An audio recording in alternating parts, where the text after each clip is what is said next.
Assalamualaikum warahmatullahi wabarakatuh. Alhamdulillah, sahabat-sahabatku semuanya yang senantiasa mengikuti kajian saya. Tentunya kemarin kita tentang kepribadian Rasulullah SAW. Tiada lain kita mengharapkan keberkahan dari cerita ataupun kisah-kisah kepribadian Nabi melalui hadis-hadis yang telah dikumpulkan oleh Al-Imam Tirmizi tentunya. Dan saat ini kita akan melanjutkan tentang sirah nabawi atau bisa dikatakan cerita dari kehidupan Rasulullah SAW. Kenapa kita akan menceritakan kisah ataupun sirah Rasulullah SAW? Karena kita sudah mengenal dari kepribadian Rasulullah SAW. Tentu dengan kepribadian tersebut kita sudah sedikit banyak mengetahui bagaimana dari kepribadian Rasulullah SAW di dalam menjalani yaitu risalahnya yang mana beliau bawa yaitu agama Islam. Sebagaimana beliau telah menyebarkan Islam ke seluruh dunia melalui para santri-santrinya ataupun para sahabat sebagai sahabatnya dan belajar kepada Rasulullah SAW tentunya dengan iman dan takwa yang sesungguhnya sehingga tersebarlah Islam ke seluruh dunia. Alhamdulillah, dari hal kemarin kita sudah sedikit banyaknya kita sudah mendengarkan pentingnya bagaimana kita melihat dari cerita Nabi ini atau sirah ini dengan betul-betul membuka kacamata kita tanpa melihat dari sisi pandangan mungkin materi ataupun dunia, karena hal itu tentunya akan sedikit manfaat yang akan kita dapatkan. Sebagaimana banyak sekali sejarah-sejarah ataupun cerita-cerita sahabat ini yang tentunya orang tidak melihatnya dengan kacamata yang indah, yaitu kacamata takwa ataupun risalahnya Rasulullah, bagaimana perjuangan ini betul-betul bisa membuat mutiara-mutiaranya nampak dikarenakan terhambatnya dari matanya melihat suatu yang keindahan dari Rasulullah SAW, yang mana tentunya mereka memasukkan dalam suatu perkara tersebut perkara-perkara yang mana Rasulullah sendiri mengatakan tidak ada nilainya di hadapan Allah, yaitu berupa dunia, emas, intan, perak, dan lain-lainnya.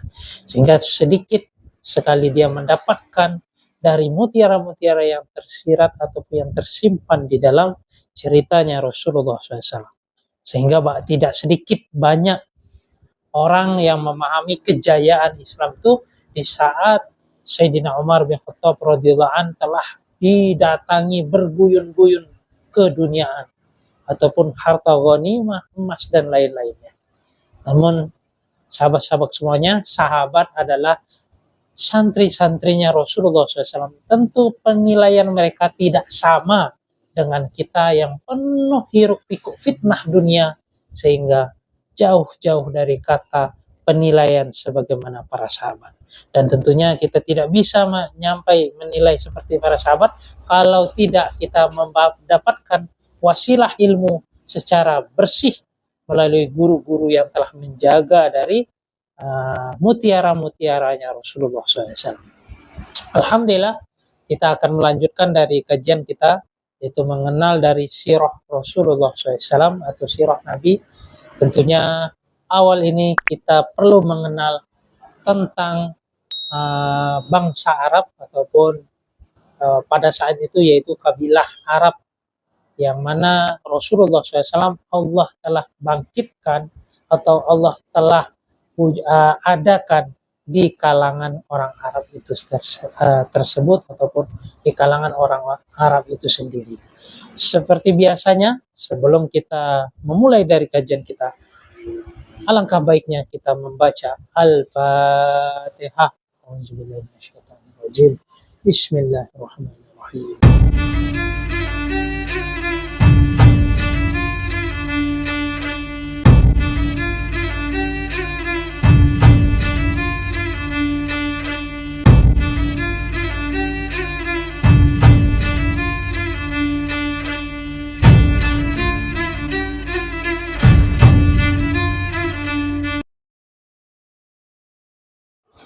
ghairil maghdubi 'alaihim waladdallin. Amin. Alhamdulillah, sahabat-sahabatku semuanya, saat ini kita akan melanjutkan dari kajian kita, yaitu mengenal dari sejarah kehidupan Rasulullah SAW. Tentunya kemarin kita sudah membahas tentang kepribadian Rasulullah SAW. Saat ini kita masuk kepada cerita dari sirahnya Rasulullah SAW, yaitu sirah Nabawi. Adapun hakikat dari sirah Nabawi ini adalah menceritakan dari risalah yang tentunya dibawa oleh Rasulullah SAW itu sendiri. Kenapa diceritakan tentang sirah Nabawi ini? Tentunya di sana terletak yaitu risalah ataupun suatu yang dibawa oleh Rasulullah SAW, yaitu perkara kalimat tauhid, yaitu la ilaha illallah Muhammadur Rasulullah, yang dibawa kepada seluruh manusia. Yang mana tentunya sirah tersebut membawa dari manusia ini dari kehidupan yang penuh kegelapan ataupun hidup yang penuh dengan dorongan nafsu dan lain-lainnya, sehingga banyak tidak sedikit manusia ini jatuh di dalam hal-hal yang dalam dunia kegelapan, atau dia menjadi manusia yang tidak selayaknya manusia yang telah Allah Subhanahu wa taala ciptakan hakikat sesungguhnya. Karena hakikatnya manusia ini adalah manusia ini memiliki suatu akhlak yang mulia, karena dia memiliki akal yang Allah Subhanahu wa taala ciptakan. Tentunya dia adalah penghuni surga. Namun karena mereka memiliki hawa nafsu, tentunya jika dia tidak bisa mengendalikan dari hawa nafsunya, tentu dia akan masuk di dalam kehidupan kegelapan. Lalu Rasulullah SAW membawa risalah ini, membawa manusia dari dunia kegelapan menjadi dunia yang penuh cahaya, yaitu penuh dengan kebaikan-kebaikan. Betul-betul membawa manusia ini selayaknya jadi manusia. Selayaknya manusia ini menjadi layak masuk ke dalam suatu tempat yang dulu adalah rumah mereka, yaitu surganya Allah SWT. Karena hakikatnya kepribadian manusia ini adalah baik ataupun fitrahnya adalah bersih. Namun dikala kehidupan dunia ini tentu dengan dorongan nafsu dan dunia-dunia yang mendorong mereka, sehingga tidak sedikit seseorang jatuh dalam dunia kegelapan. Sehingga Rasulullah SAW membawa manusia dari pengagungan terhadap suatu benda-benda yang tentunya hakikatnya benda tersebut tidak memiliki manfaat maupun mudarat, melainkan hakikatnya adalah atas kehendak Allah Subhanahu wa taala. Yang mana dibawanya manusia ini untuk mengagungkan ataupun membesarkan, yaitu Allah Subhanahu wa taala yang telah mengatur segalanya. Dari manusia menyembah kepada suatu benda-benda ataupun menyembah kepada suatu hal yang tentunya dalam aturan Allah, dan menyembah kepada zat yang maha agung, yaitu Allah Subhanahu wa taala.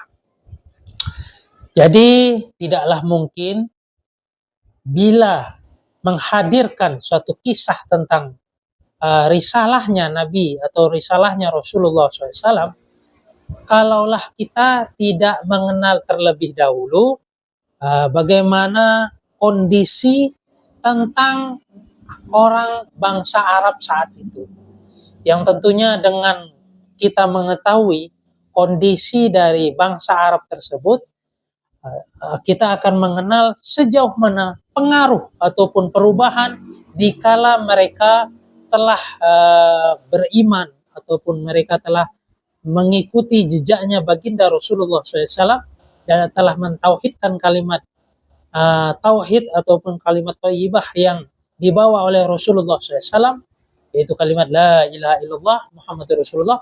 Maka mereka telah mendapatkan suatu perubahan-perubahan yang tentunya sangat luar biasa, yang telah membentuk karakter-karakter para sahabat tersebut, yang mana itu adalah suatu risalah yang dibawa oleh Rasulullah SAW. Sehingga dari kata ini perlu kita ketahui bahwasanya alangkah baiknya kita mengenal terlebih dahulu apa itu bangsa Arab, bagaimana posisinya, bagaimana keadaan pada saat itu, sehingga kita betul-betul mengetahui bahwasanya Rasulullah SAW diutus pada saat itu sangat-sangat mempengaruhi, sehingga ditulislah Risalah Nabawi ini untuk memahami hakikat dari perubahan-perubahan manusia yang dilakukan oleh Rasulullah SAW dengan membawa risalah ini, yaitu membawa Islam ke dalam petunjuk hati-hati manusia. Tentunya sebelum Islam masuk kepada mereka, tentu kondisi-kondisi mereka jauh dari kata yang pantas bagi moral ataupun diri manusia sendiri. Karena pada saat itu orang-orang Arab tentunya jauh dari kata nenek moyang mereka yang telah meninggalkan suatu agama, karena mereka juga adalah keturunan yang kurang lebihnya dari Nabi Ismail, yang tentunya mereka dahulu adalah menyembah kepada Allah Subhanahu wa taala. Alhamdulillah, saat ini kita akan membahas bagaimana tentang orang Arab tersebut ataupun kondisi dari orang Arab tersebut.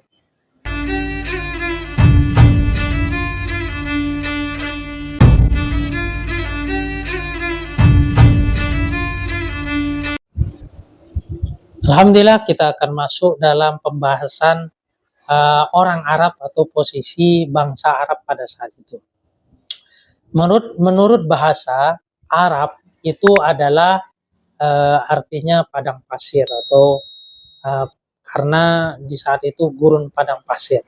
Kita sudah sedikit banyaknya kita akan mengetahui tidak dari kisah Nabi Ismail alaihissalatu wassalam, yaitu ibunda beliau, yaitu Siti Hajar tentunya, yang ditinggal oleh Nabiullah yang mulia Nabi Ibrahim alaihissalatu wassalam di Mekah atau di Arab tersebut, yang tentunya pada saat itu tandus, tidak ada tanda-tanda kehidupan. Di sana hanya padang pasir sejauh mata memandang. Sehingga menurut dalam bahasa Arab, Arab itu artinya yaitu padang pasir atau tanah gundul, tanah yang gersang, yang tidak ada air maupun tanamannya. Sebutan dengan hal tersebut, istilah tersebut biasanya disebut pada dahulu atau sejak dahulu diberikan kepada orang-orang yang bermukim atau tinggal di suatu tempat tersebut. Karena di suatu wilayah tersebut yang ditinggalkan mereka gersang ataupun tidak ada air dan tidak ada tanaman, sehingga daerah tersebut pun disebut dengan Arab, karena gersang yang tidak ada air maupun tanaman di tempat tersebut. Dan tentunya orang yang tinggal atau mukim di sana disebut Arab, tempat tinggal mereka, karena daerahnya yang kondisinya demikian, sehingga disebutlah kabilah Arab. Itu bangsa dari orang Arab. Adapun bangsa Arab ini, Jazirah Arab ini tentunya dibatasi dengan Laut Merah, dan gurun Sinai di sebelah baratnya. Di sebelah timurnya itu telah dibatasi Teluk Arab, dan sebagian besar negaranya yaitu Irak bagian selatan. Di sebelah utara dibatasi Laut Arab dan yang tersambung dengan Lautan India. Yang Lautan Arab yang tersambung kepada Lautan India. Di sebelah utaranya dibatasi dengan negeri Syam dan sebagian kecil dari negeri Irak. Sekalipun mungkin ada sedikit perbedaan dalam penentuan batasan-batasan dari Jazirah Arab ini.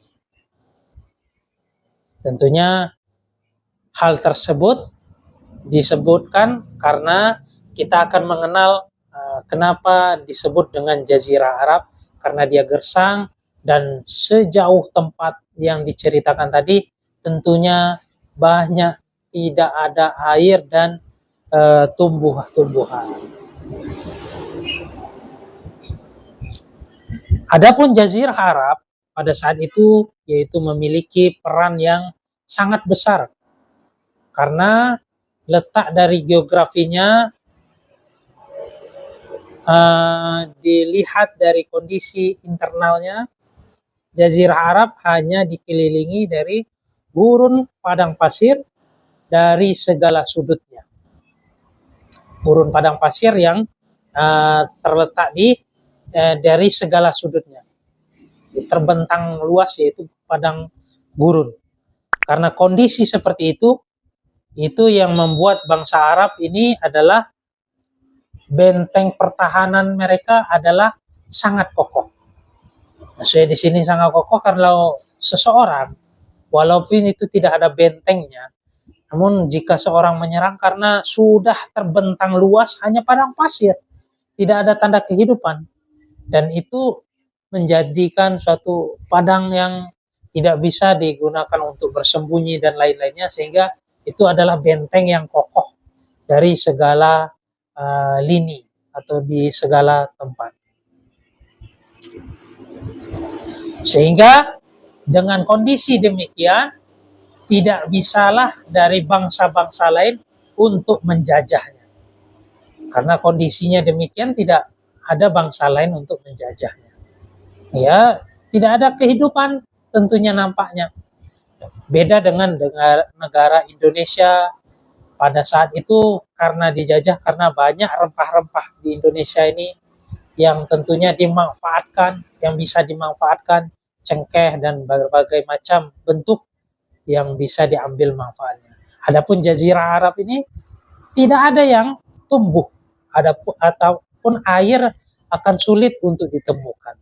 Sehingga jika seseorang untuk menjajah dari Jazirah Arab ini, mereka tentunya hanya mendapatkan koin-koin emas ataupun hasil-hasil perdagangan yang tentu hal tersebut yang mereka bisa dapat. Yang tidak bisa mereka dapatkan sebagaimana cerita-cerita saat Indonesia dijajah oleh negara-negara lain. Wallahu a'lam. Begitulah kondisi dari Jazirah Arab.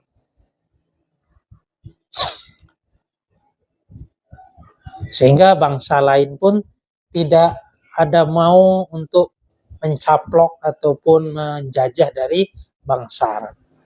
Sehingga tidak ada kehendak menginginkan untuk menguasai dari bangsa Arab.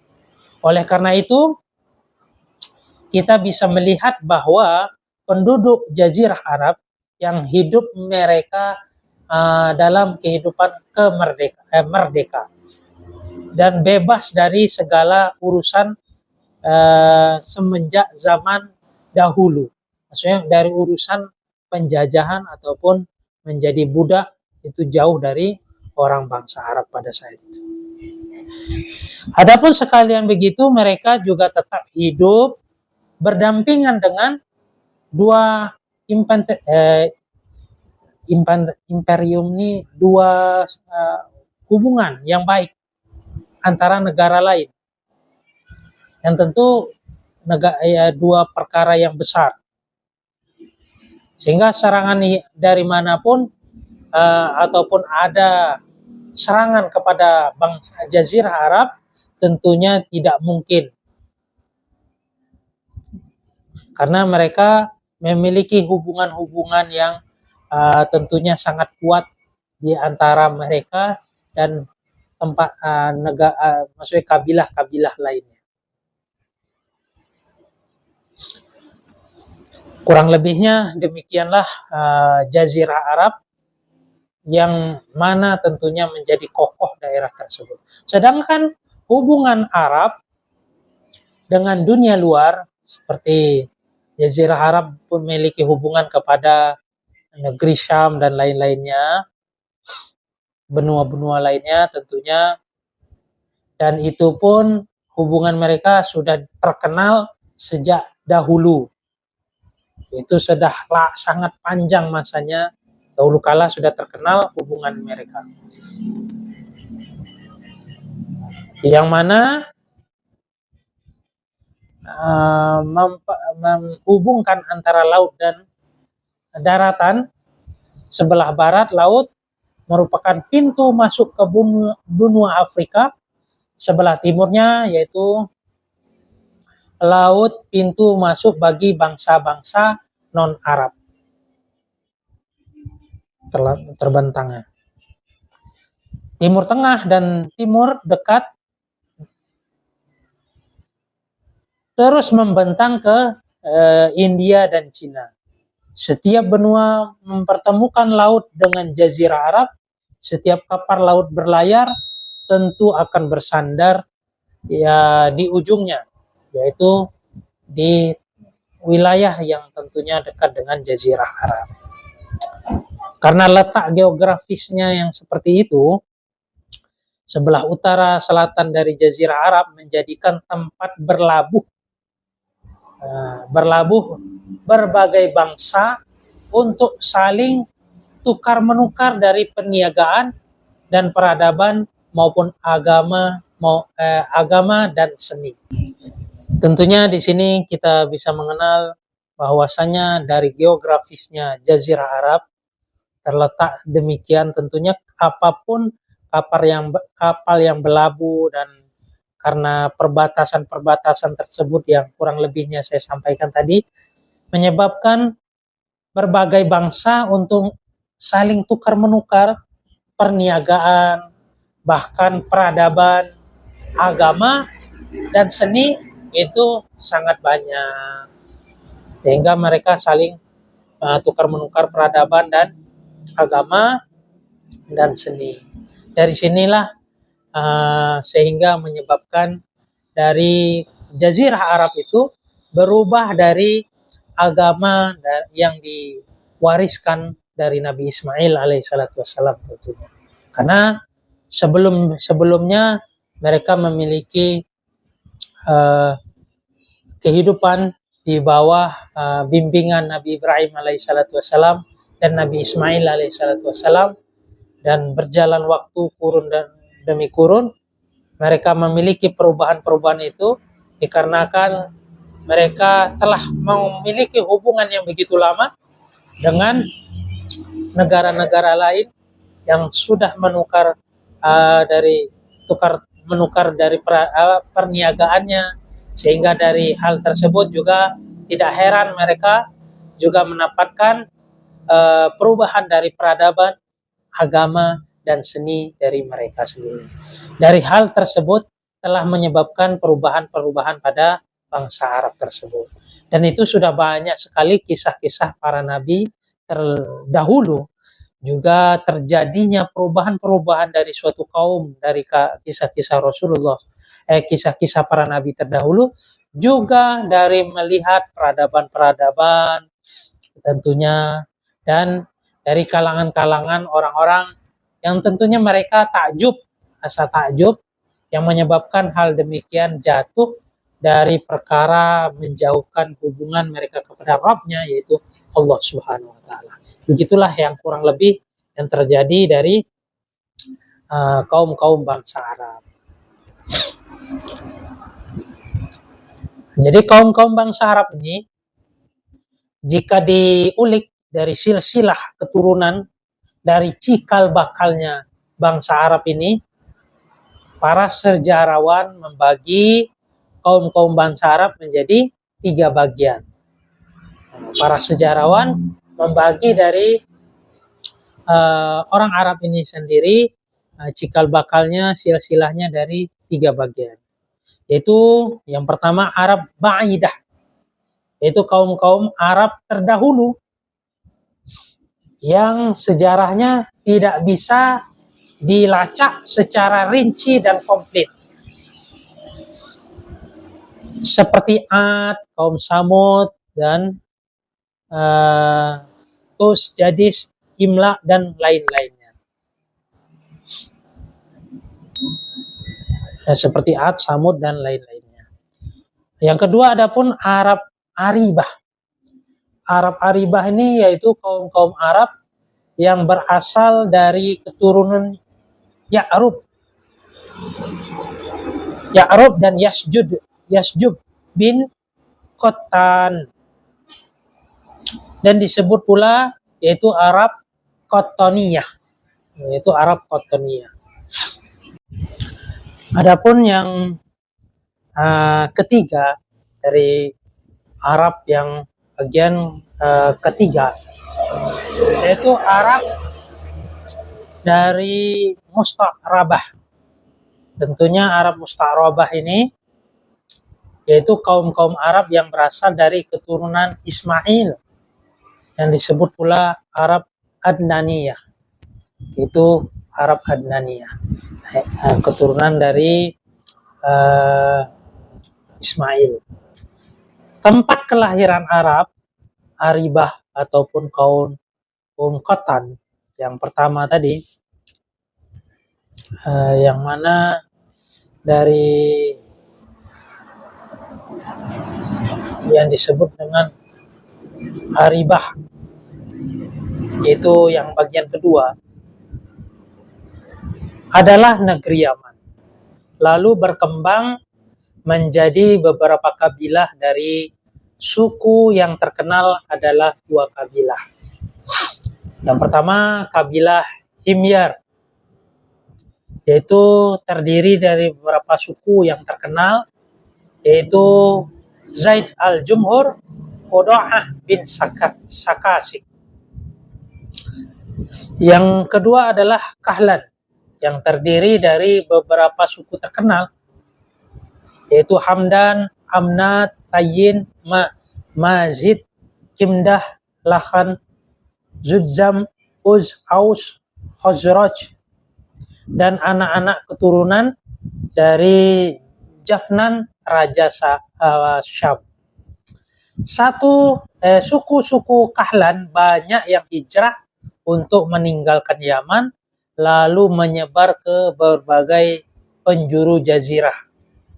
Sebelum ada bencana karena kegagalan mereka dalam perdagangan akibat dari tekanan dari bangsa Romawi dan tindakan-tindakan. Dan mereka yang menguasai dari jalan perdagangan.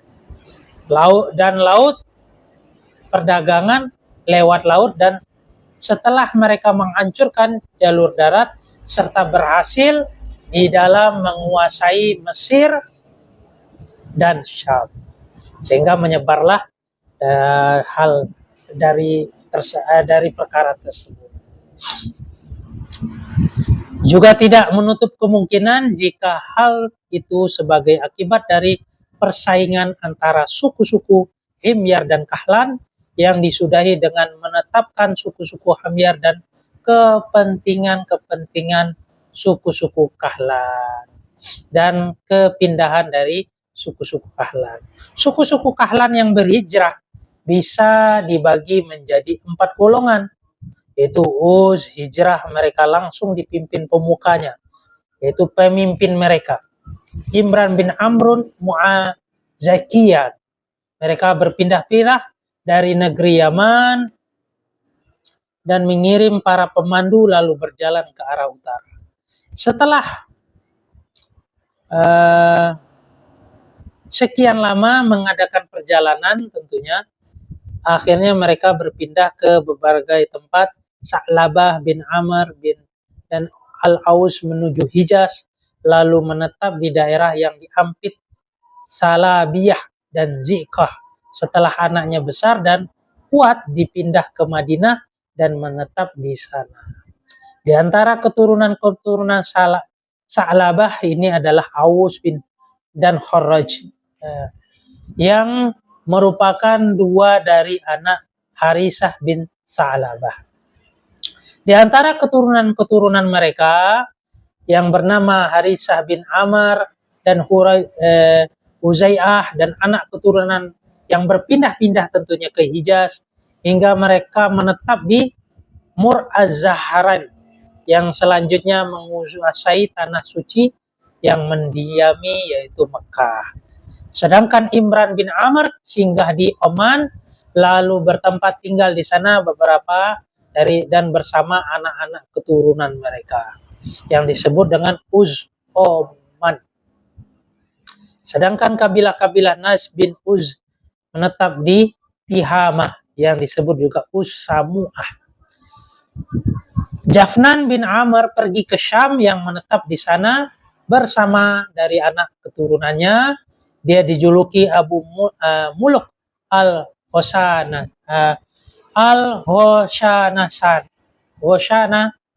Hoshana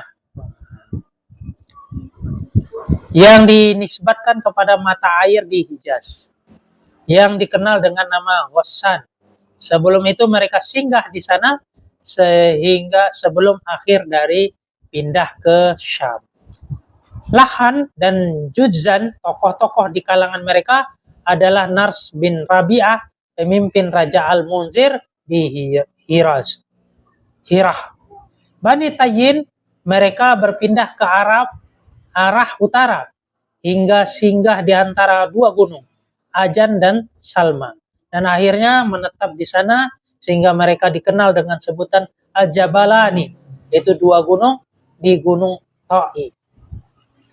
Kindah, mereka tinggal di Bahrain lalu terpaksa meninggalkan dan akhirnya singgah di Hadramaut, namun nasib mereka tidak jauh berbeda saat berada di Bahrain sehingga mereka pindah lagi ke Najd.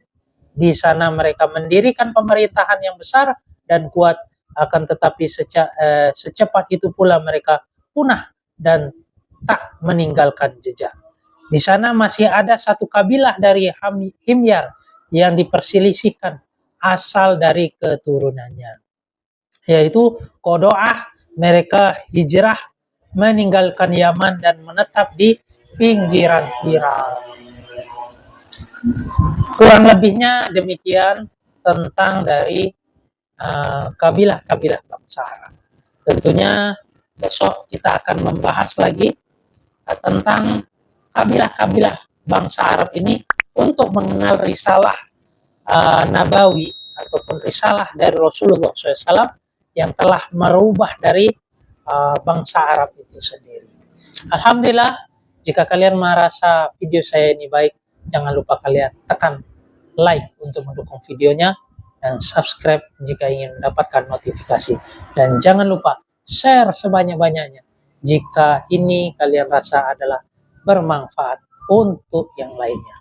Wabillahi taufiq wal hidayah. Assalamualaikum warahmatullahi wabarakatuh.